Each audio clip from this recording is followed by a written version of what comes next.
Kasus korupsi di PT Pertamina tengah menjadi perbincangan hangat. Bahkan tidak sedikit masyarakat yang memberi komentar negatif terkait adanya dugaan blending atau pengoplosan bahan bakar minyak BBM di negeri ini. Terkait kisruh BBM ini, Ketua Yayasan Lembaga Perlindungan Konsumen YLPK Bali, Putu Armaya mengatakan, pengaduan terkait layanan SPBU selama 3 tahun terakhir ini cukup banyak, terutama pengaduan terkait pelayanan operator dan meteran di SPBU yang kabur.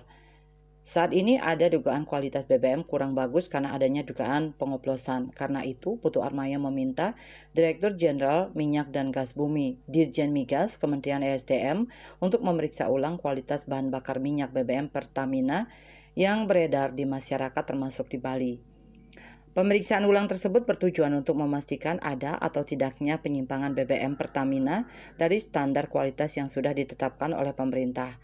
Hasil pemeriksaan reguler terkait kualitas BBM milik Pertamina yang selama ini dilakukan juga perlu diumumkan agar konsumen di Indonesia, termasuk di Bali, merasa terlindungi.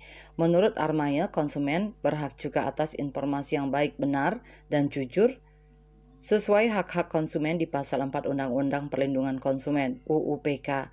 Hal ini penting agar konsumen mendapatkan informasi yang menyeluruh, akurat, dan konkret. Menteri SDM diminta membentuk tim sesegera mungkin agar memberi kepastian spesifikasi BBM sebagai respon dari keresahan masyarakat konsumen soal kualitas BBM. Ia juga mendorong agar konsumen di Bali tidak takut untuk mengadu jika ditemukan hal-hal yang menyimpang terkait dugaan pengoplosan BBM ini. Jika ada bukti yang cukup, YLPK Bali siap akan melakukan gugatan hukum atau class action untuk memperjuangkan dan membela hak-hak konsumen di Bali. Widya Stuti Bisnis Bali melaporkan.